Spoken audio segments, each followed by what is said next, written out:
Here we go. Let's make it a good day. We do it our own way. Let's make it a good day. Oh, no matter what they say.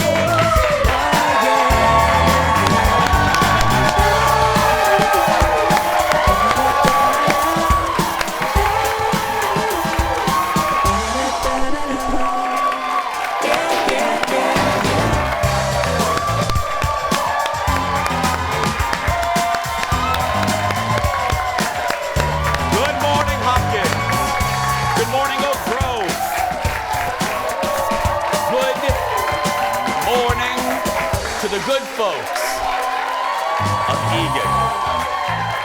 And good morning to you. Welcome to the Jason Show. I'm Jace. Thank you. Thank you, everybody. Welcome to the Jason Show. I'm Jace. Please keep the love going for my sidekick sister from another mister and Rusty Taco Employee of the Month, Kendall Mark, everybody. Hello. Hi. How you doing? Hi. Hello. Happy Friday. Happy Friday. We have a Friday Oh, audience. this is a Friday audience. We gave them all tequila right before the show started. That's right. Yep. Sorry, that's later. I shouldn't have said, yeah, it's later on. But how you doing?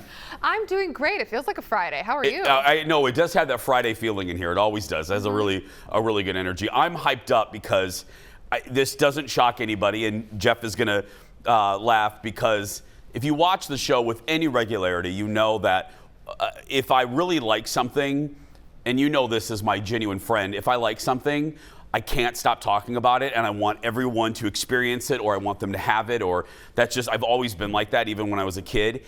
And I saw something yesterday that, now here's the deal. I can't fully talk about it, because because I'll get in trouble, but it's good trouble. From Warner Brothers, because yesterday I got to screen the Elvis movie by Baz Luhrmann, and in preparation, because next week I'm interviewing the cast. I'm interviewing Austin Butler, who plays Elvis. I'm interviewing Baz Luhrmann. I don't know if we're doing Tom Hanks, but anyway, I'm not allowed to say anything until the 28th.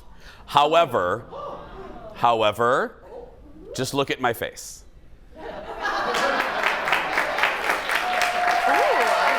Now, audience, Warner Brothers can't be mad at that. I didn't say anything. Can I ask one yes/no question? I think, right? I think Warner Brothers wouldn't mind. Yeah, go ahead. You recently reviewed Jurassic Park, and you didn't care for it. I think what I said was, and my direct quote was, I'd rather go through open heart surgery without anesthesia than see that movie again. I think that was my quote, yes. Right, so it wasn't your favorite. It wasn't my favorite, no.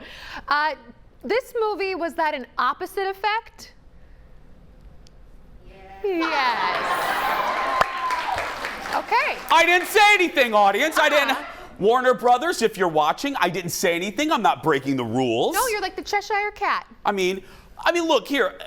People have reviewed it after the Cannes Film Festival, but I want to follow the rules because I'm just now getting friendly with the good folks at Warner Brothers, and now Discovery gobbled them up. They own everything. I can't be making people mad. No. But because I want to interview more stars. But anyway, but I'll just. Here's what I'll say. Oh, please. I'll say this. I don't think this will get me in trouble.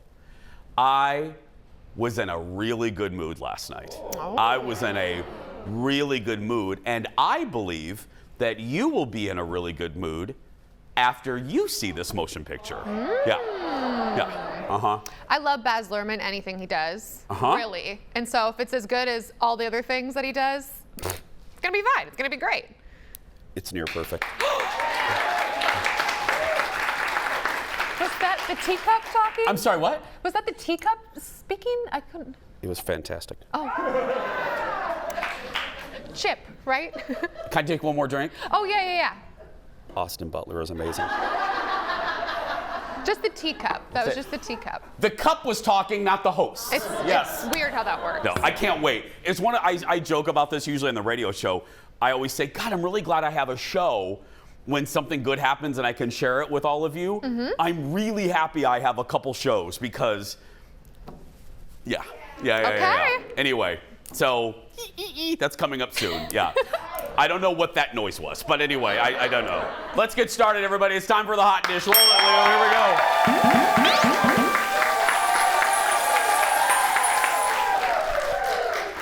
I don't think I broke any rules there, so Nope. Here we go. Hey, do you guys remember the 2020 Super Bowl halftime show? That was the one with J-Lo and Shakira. Thank you. Thank you, second row. It turns out sharing the stage was not J-Lo's idea. In her upcoming documentary on Netflix, J-Lo says she wasn't happy about the decision by the NFL to have Shakira join her. She called it the worst idea in the world. In another scene, Shakira expressed concern about how they would weave their performances together in a 12-minute set. And J-Lo responded, if the NFL wanted a double headliner, they should have given us 20 minutes. Which, you know what? Great point. And if I'm J-Lo and I have as many hits as J-Lo has, I would be, it's not an arrogance thing, it's not a uppity thing. She's one of the few artists that I think could independently own that stage. And there are very few of them left. You may not like, J-Lo may not be your cup of tea, but you gotta say, she has the stage presence to own. Let's say this, if Justin Timberlake was alone, J-Lo should have been alone. Exactly. I'm just saying.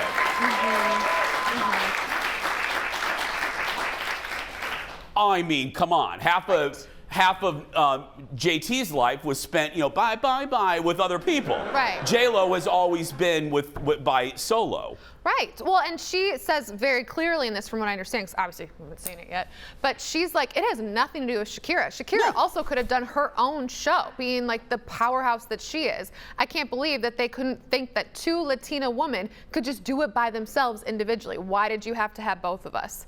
And I agree. Yeah, I absolutely, Yeah. And I love that J-Lo is calling them out, yeah.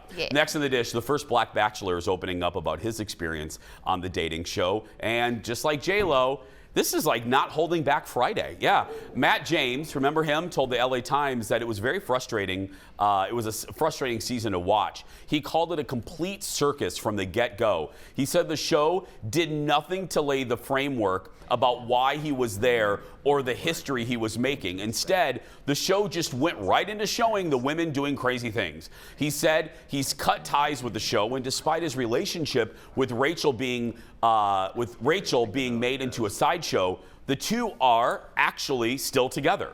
So that's good. Let's focus on that.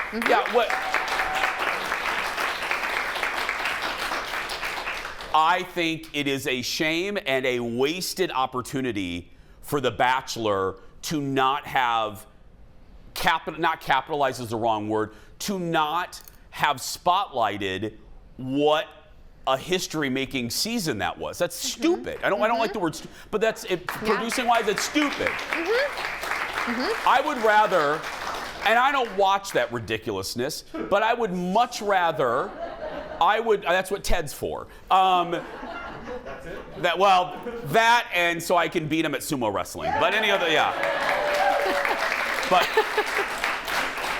But if I am a producer, instead of the hour-long cavalcade of nonsense of the women getting out dressed like a bread box, you know what I mean, out of the limo, I would be like, hey, let's interview Matt and talk about the fact that, hey, it took ABC 42 seasons to finally put a black man in that seat. Right. Why wouldn't you? You have producers would die for a story like that, and it's not a story. You have the truth. You have a great narrative right in front of you, and you don't lean into it? And he said he did about a 2-hour or an hour, I can't remember how long, interview with Chris Harrison before the show started. He was really speaking to all of this and what it meant to him. He said all that was boiled down to like a 2-minute little tiny thing that didn't mean anything. And then he said he talked to each of the women individually a lot about what it meant to be a black man in America if they were white women. He said none of that was included. Well, look, and you can walk the line of it. It's still an entertainment show. Right. You can walk the line of it being fun and entertaining entertaining, but still, you know, Meaningful. a spoonful of sugar makes the medicine go down. You know what I mean? You can have it be goofy, but still send a great message to the viewing audience without being preachy or boring. You can make it entertaining. What a waste. What a, just an absolute waste. Totally. Next in the dish, speaking of The Bachelor, The Bachelorette dropped its first teaser for the upcoming season. Wait till you, okay, Kendall, just hold on, Kendall. Let's watch the clip. The new season features 2 leading ladies. Look.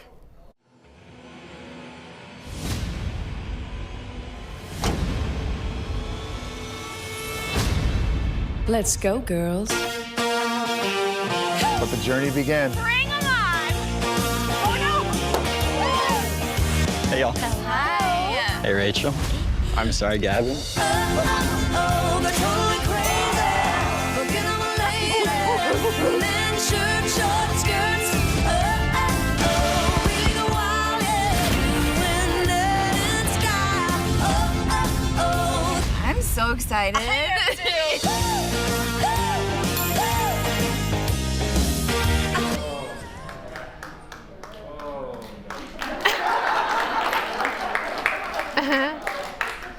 You want to say anything? Yeah, I feel very strongly that here we are again, Bachelor. Why couldn't we just have 1 lady? We needed 2. We've never had 2 bachelors, but we've twice now had 2 bachelorettes. Isn't that exciting? Women can't do it on our own. Ugh, I'm so over the show. Over it. What she said. What? It debuts in July. We have a lot more to come. We'll be back right after this. Back in a moment.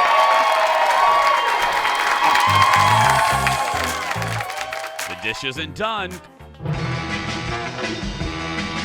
Coming up next, holy throwbacks. Now in living color, The Munsters. Your first look at the big screen comeback of the 60s icon. Then, ever wonder how those road signs get made? Quite sticky, see it.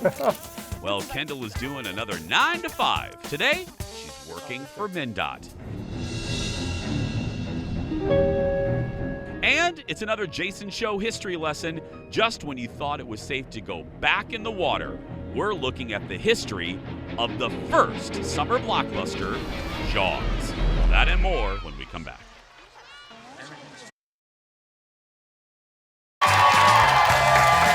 Welcome back.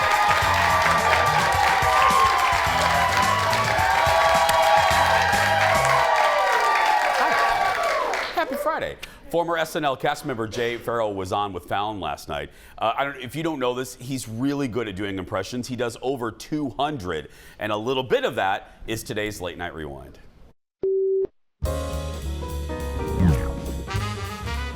right, let's set up for this. Let's do that. Yep. Jay-Z. Cheer. Hove. Denzel Washington. All right, okay. That's what it is, right? You and me. Kevin Hart. Hey, listen, first of all, the problem. Listen, can't just do that, Jimmy. What's the problem, man? Keep it. Shaq. Listen, this is ridiculous what you're saying. Seth Rogen. That's amazing. Pete Davidson. Yeah, bro. Like. Snoop Dogg. Hey, yo, 1, 2, 3 into the phone. President Obama. Okay, now I understand that I'm appreciated in Hawaii. That's why I go there and I smoke. Jamie Foxx. Hey, what's up, baby? How's everybody feeling? Yeah. How about The Rock?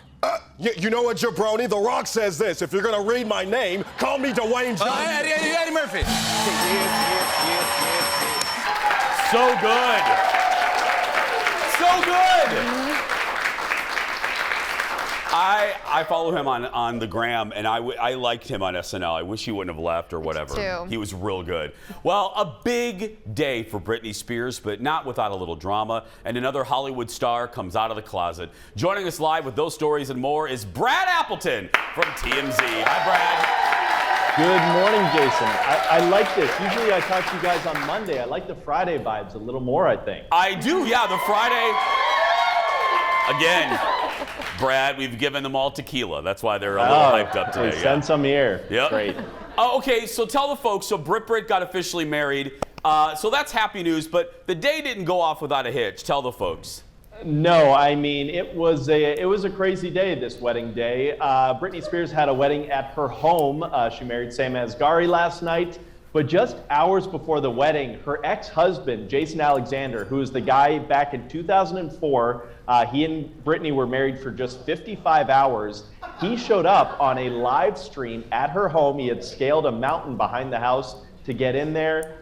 You see him inside the ceremony before it started. He actually made it inside her home, Jason, before he was restrained by security. They called police. And he was booked on a trespassing charge and I believe a battery charge as well because he assaulted someone on the property. Britney was okay. She was unharmed. He didn't get to her. But you'd think that there'd be better security than to just let this guy walk around. Yeah, look, he's like shaking people's hands. Did you say he scaled a mountain? Yes, he climbed the mountain behind her home to get down into the property, and he just kind of had his way on the property. It was insane to watch. The hell is he, Bear Grylls? What is he? You know, I don't know his history, but it could have been a lot worse than it was. Absolutely. I hope he gets into a lot of trouble. That's awful. Especially the woman's, let her be happy for like a full day. It's her wedding day, as if things weren't stressful enough. Your ex-husband shows up. Yeah, like, great. Come on. Yeah. Rebel Wilson, here's some good news. Making news this morning. Yeah, it was, I think it caught a lot of people by surprise yesterday when she went on Instagram and she put up a cute post of her. You see it there. And she said, look, I always thought that I was kind of looking for my Disney Prince Charming. Finds out all I needed was a Disney princess, and that is her new girlfriend, Ramona, who is a clothing and a jewelry designer here in LA. We actually had photos during Super Bowl weekend of Rebel out with Ramona just in their LA Rams gear, and so this thing has clearly been going on for quite some time, considering that was back in February. Well, good for her. Again, she's had a lot of criticism. She's had some criticism about her hosting the BAFTAs. I'm glad she's having some happiness in her personal life. People cheer for her. They should. Yeah, absolutely. Okay, so finally, we talked about last week. We told folks LeBron James reaching billionaire status. Now he has his eyes set on owning an NBA team. Yeah, I mean, he's manifesting this. LeBron, of course, is a billionaire. He's still playing basketball, so he could even focus his efforts to business even more once he retires. But he says, look, I really want to own a team. There have been talks over the years that maybe Las Vegas will get a team. And he says, I want to own a Las Vegas basketball team. So look, a lot of things are lining up. He's got the money. He'll have the support. He'll have the backing. I really think this could be a possibility. Look, if he puts it out into the universe, I'm sure the universe will reward him with whatever he wants. I think so too. Yes. So will investors. Brad, it was really good talking to you on a Friday, buddy. Have a good weekend. You too. Enjoy yours. Thank you. Give it up for Brad from TMZ. More of those stories on TMZ.com. Speaking of Las Vegas, that plays prominently in the Warner Brothers movie Elvis. That's right, yeah. Oh, can you say that? Nope. Next in the dish. Reality TV fans, this summer is going to be really special. MTV's The Challenge is now spinning off to include CBS's reality show. Here's what I mean. Starting in July, The Challenge USA will be a competition-style show featuring alums from Survivor, Big Brother, Love Island, and Amazing Race. It will be hosted by longtime challenge host TJ Lavin. According to the release, the competitors will be put through the most grueling mental and physical competitions they've ever faced. What the heck was that? Anyway, $500,000 is up for grabs. I almost said $1 billion. It debuts July 6th. You know what? That could be good. I think so. I mean, I used to love The Challenge on MTV because they had the Real World and the Road Rules, and the Road Rules people always won because they were romantic. They were always, yeah. Yeah. Now, mixing it up into doing it, okay, we've used all those people enough, and all these people coming back, I think it could be pretty good. Well, it's good as they say corporate synergy because CBS and MTV are the same company. So what a smart thing for CBS to do to create their own challenge universe for their reality stars. It's smart TV business. Oh, that made it like a little less cool. I should have seen that coming. Well, I'm sorry that my fun fact bummed you out there. It's okay. I apologize, but It's only a Friday. it's only a fine. Friday. It's all right. It's fine. Okay, I gotta tell you. Every so often, the audience. Everybody's very quiet. There's one person that keeps chirping. Who is it? Who is that? I knew it was you. I knew it was you right there. It's always the animal prints. Oh, there's another animal print right there. It's always the people wearing animal prints. They're always the partiers. They're always the ones that you want to be with at the bar at 1:30. You know what I mean? Let's go.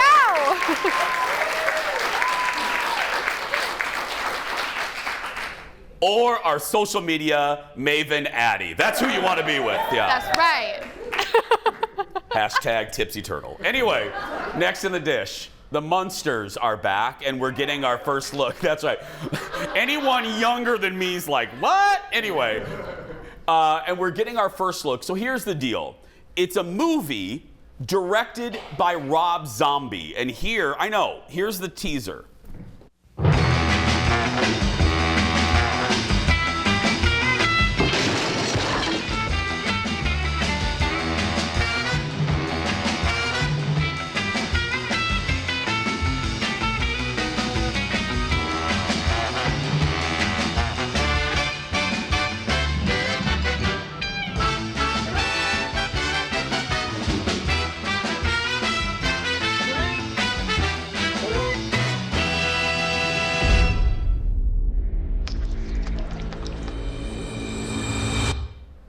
There we go. So, Rob says he retains the vibe of the 60s show. Jeff Daniel Phillips, plays Herman Munster. Sherry Moon Zombie will play Lily. I believe that's Rob's wife. Oh. Yeah. And Daniel Roebuck will play Grandpa. It's going to be rated PG. It'll be released later this year. Here's what I want to know. Who's Eddie Munster? And where's Marilyn? Where's cousin Marilyn? I want to know who that, right? Marilyn was, and I don't like the word normal because nobody's normal, but she was the normal one. You know, she was the blonde that was like, I'm living with these people. But yeah. Oh. Do you have questions? You do, I know. I have so many questions. What's the difference between the Munsters and the Addams family? Okay. Do you want me to go down this rabbit hole? Let me give you a small rabbit hole. Please. The Addams Family was a huge hit. I love the Addams Family. So this was the competing network's answer to the Addams Family. Very much like Bewitched was a really big hit for, I believe, ABC. So NBC did I Dream of Jeannie around the same era. So is that one guy Frankenstein?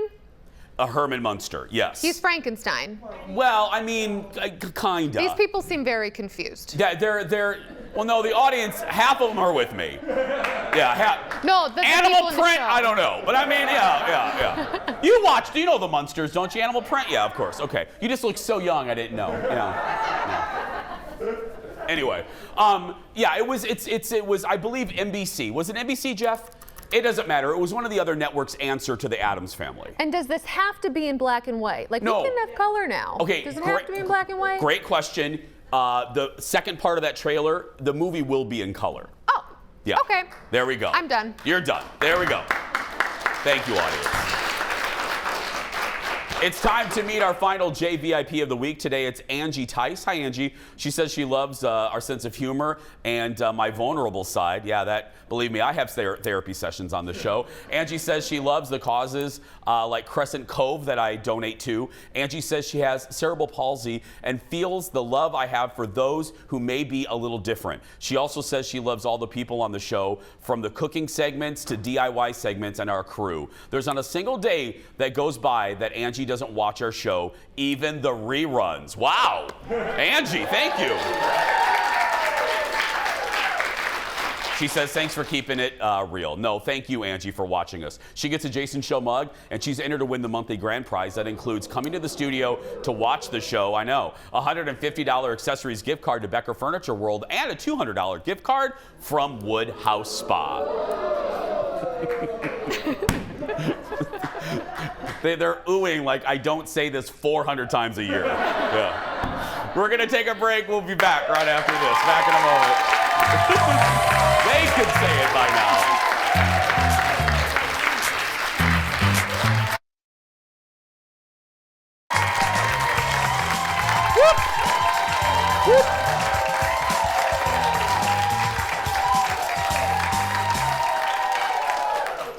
Hi. Before she gets sassy on our show, Kendall is busy doing traffic reports for the Fox 9 Morning News. And this morning, she's showing us a place where the State Department of Transportation makes almost all of their road signs for highways and byways across our state. Ladies and gentlemen, it's time for the latest Kendall Tries Your 9 to 5. I think MNDOT sign making. My immediate thought is like, oh, you guys make stop signs and turn here signs.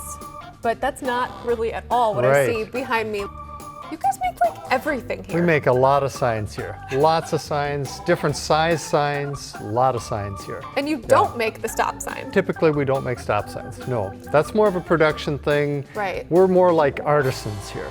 I love that. You guys are more specialty. Right. So you need a big green sign. You'd come to us because it's actually cheaper, and that's what we're made for. We can make these specially one-off signs. If you need one where it's like a whole bunch, 1,000 signs. The same exact way. Right. We can do that, but we aren't very efficient at it. But I am going to work on at least part of one sign today, Yes. right? Right. 'Cause this is like, it takes a while. And Right. But they don't trust me with that. you'll be great with this. Yes. You sure? Yes. Are there sharp Should tools we involved? do it? There are sharp tools involved, but we'll put you in some protective gear so that you'll be safe. And we'll stand back. Really far back. Okay. Safety first, kids. Here is the specialized equipment that you'll need. Okay. Can you handle that? What do I need it for is the question, because I'm really great with sharp objects. Am I doing this right? Shut up, Eric. Well, why don't I take that back? We can use your fingernails. So you want to peel out what you don't want left and leave the things behind. So this will be a white on green sign. It's very sticky. Eric, we can cut this part out, right? Eric. It's quite sticky. It's Very sticky. Here, I'll just take that. Thanks. Okay. I'm telling you, it is a little cathartic. Oh, it's gonna say mile. What word did you think it was gonna be? Milk? I don't know. A, Cole, sort of taking your job today. Sorry about that. B, thanks for the scissors. You're very welcome. C, you're going to teach me how to do this. But before you do, say hi to your grandma. Hi, Grandma Pat. Love ya. Hi, Grandma Pat.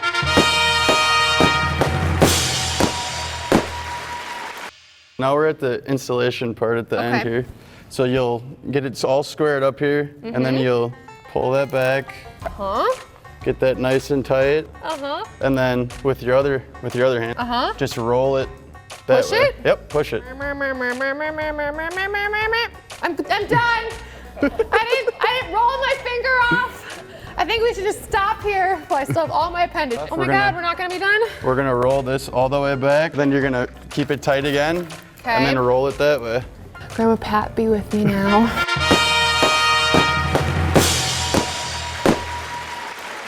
And if I roll off my finger, you can blame your grandson. I'm just saying. Oh, that doesn't look right.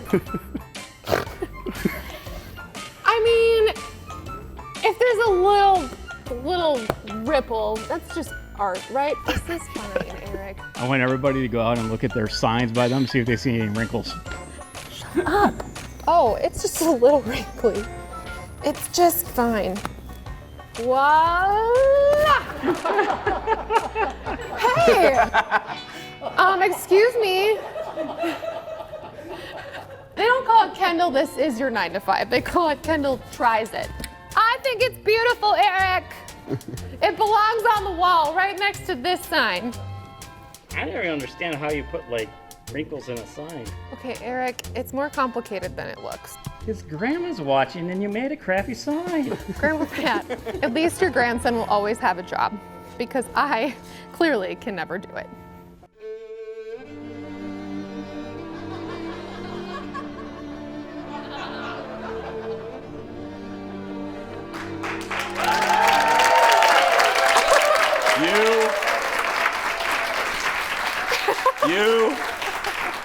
You have dishonored Grandma Pat's family. I know, I'm sorry, Grandma Pat. Okay, you guys didn't hear, obviously we didn't have, but the audience and I, we both, when the roller was going, we were both, the whole audience, we were going, no, because we know how this is gonna go. Yeah, I was a little terrible at it, but because I was scared I was gonna lose a finger. Well, we noticed they don't just make, I saw a Subway sign. Oh yeah, so they do, if you go to a rest stop or if you go to a state park or if there's a flood in your town and you need the town's name plus however many miles away it is, they do all those custom signs because they actually design the whole look, they make it all pretty, and then they actually physically, as you saw, hand cut out things there. It's really interesting to me. I thought it'd just be this big fabricating workshop. Nope. It's not. It's like 4 people. I love that. Great story. It was really cool. Yeah, I mean, good job. Good job with the story, not so much on the side. We'll be right back in a moment. You tried, hey, you tried. I tried. You tried, Grandma Pat.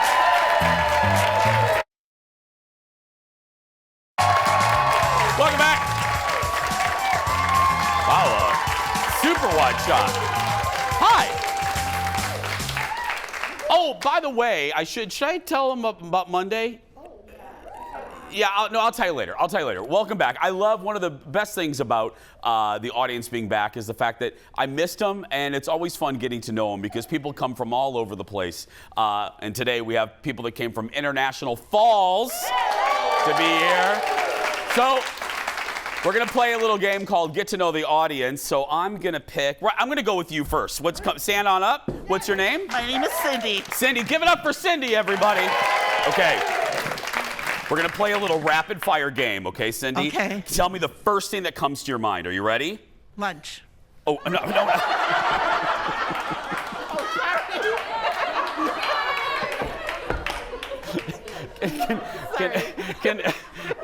Brad, can you get Cindy some food, please? Let's go to the Fox 9 cafeteria and get her a sandwich or something, for heaven's sake. Or order a pizza or something. Anyway, okay. No, God, I love you, Cindy. Okay. Well, first of all, where are you from, Cindy? Woodbury. Woodbury. Okay, here we go. And just say the first thing that comes to your mind. Ready? Celebrity crush. Oh, Bradley Cooper. Oh. Absolutely. Totally. Your most annoying habit. Oh, it would be probably, I don't know if I have any.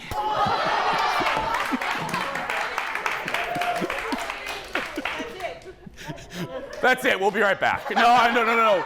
Okay, the most annoying habit in other people that drives you nuts. Oh, probably people who talk too much. Okay.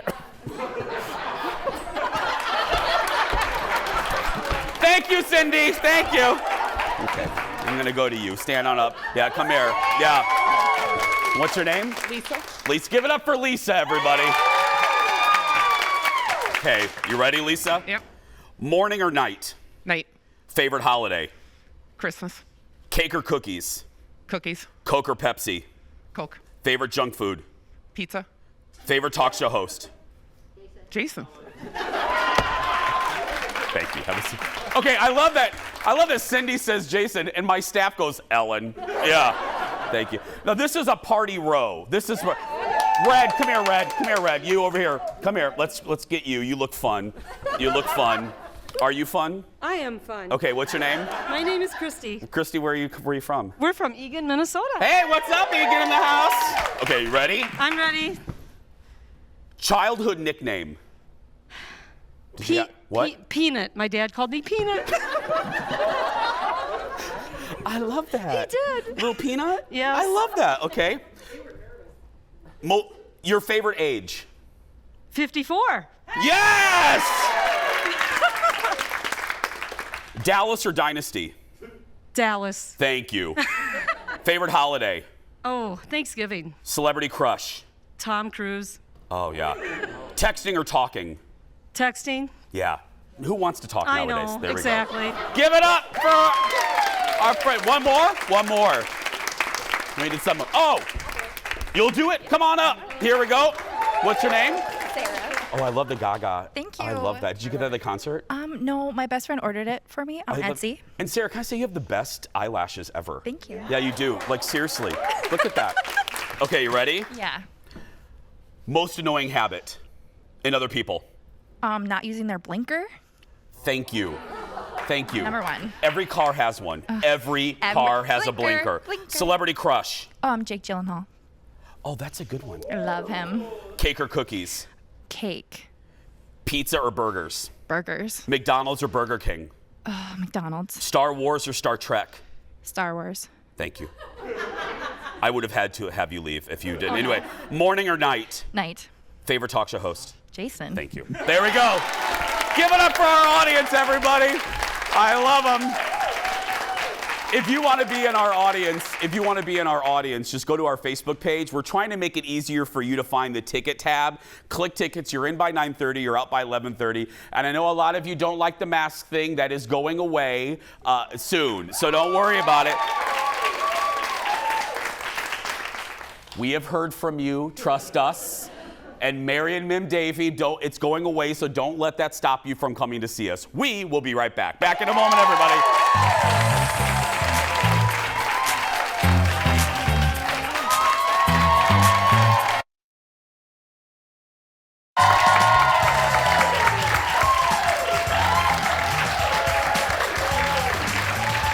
Welcome back. Welcome back, Kendall. What's that say? Well, I'm texting the boss to confirm. I'm texting the boss to confirm about the no mask thing, so I want to make it easier for people. Anyway, welcome back to the show. With Top Gun dominating the box office and Jurassic World Dominion opening today, don't see it, the summer movie season is underway. Today, I thought it would be fun to revisit what most people consider the very first summer movie ever. It's my latest Jason Show history lesson. Yeah. So these are always fun. The year was 1975, and a young filmmaker made us all afraid to go in the water.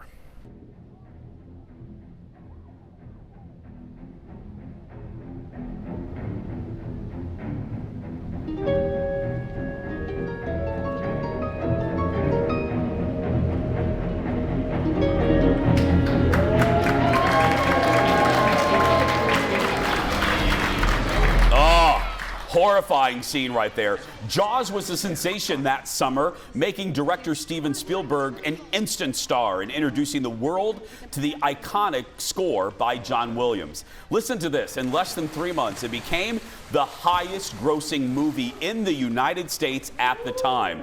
It also, and this is weird, this is why I wanted to do this for the youngins, because now it's just commonplace. We've always lived in a world with summer blockbusters. It launched the idea, the concept of a summer movie blockbuster. And what's amazing about this movie, Kendall, is the fact that it almost wasn't going to be made. They bought the rights to it. Steven Spielberg wanted to make it. He wasn't the Steven Spielberg that he is today.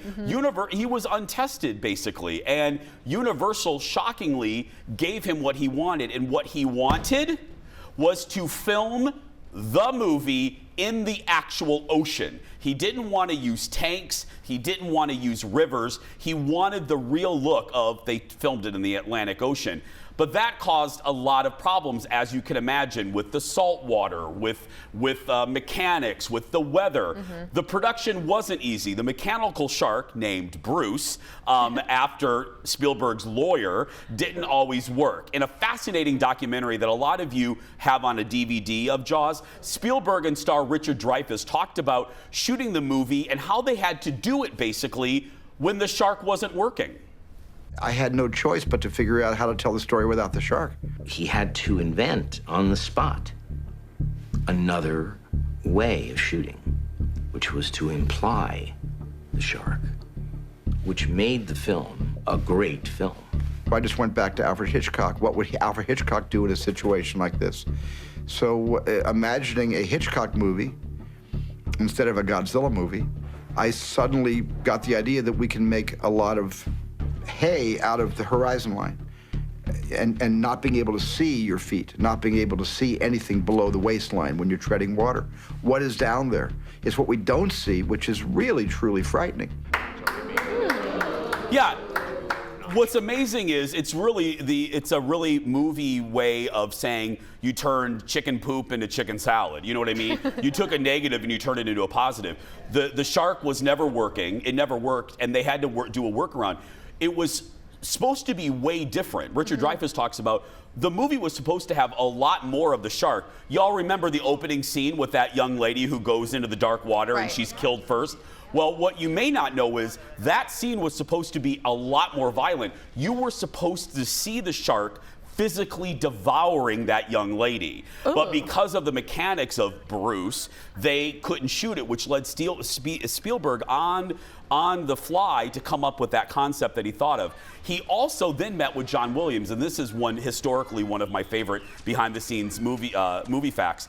Spielberg did not like those 4 notes, those 2 or 3 notes that He didn't like it? No, John Williams called Spielberg over and said, "I have the theme," and John Williams famously got on the piano and did the 2 notes, dun dun, dun dun, and Steven goes, "And like what else?" And John goes, "No, that's the shark." And Steven Spielberg went, "Oh my goodness." The music is the replacement for the shark. And he realized because think about it, when you don't see the shark, what do you hear?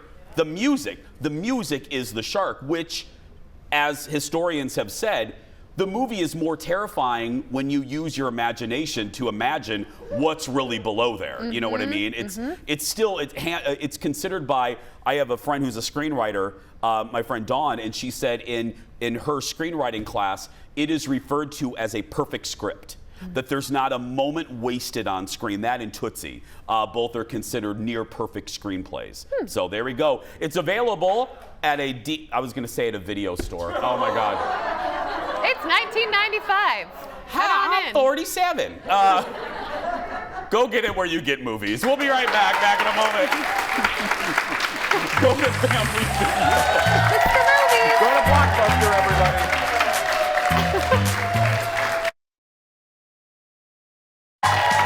Welcome back.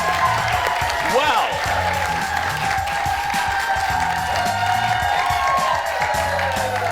really quick, I just got a text message from the big boss, the Marion Mim Davey, and starting Monday, no more masks in the audience. That's right.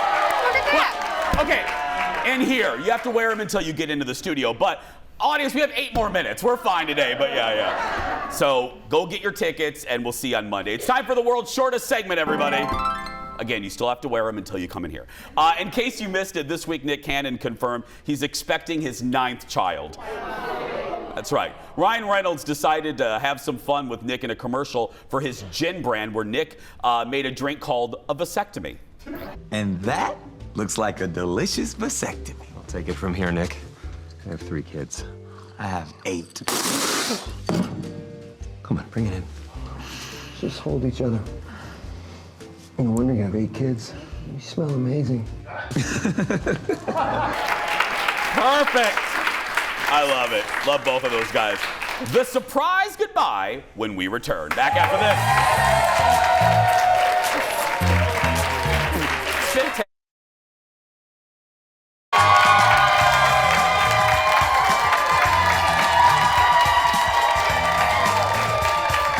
It is time for the surprise goodbye. You know how this works. I don't know what's in the segment until right now. Today's something I would never, ever do. Some golf fans are getting a new view of the action at this weekend's PGA stop in Toronto. Fans can pay extra to be hoisted 100 feet in the air, suspended on a platform while strapped into a seat at this table.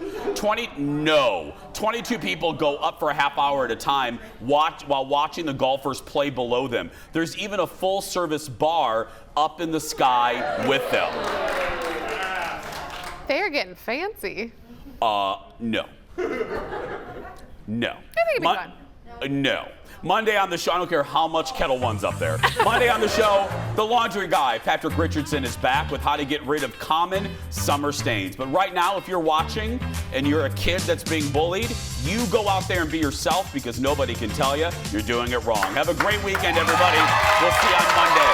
Come on, Kendall.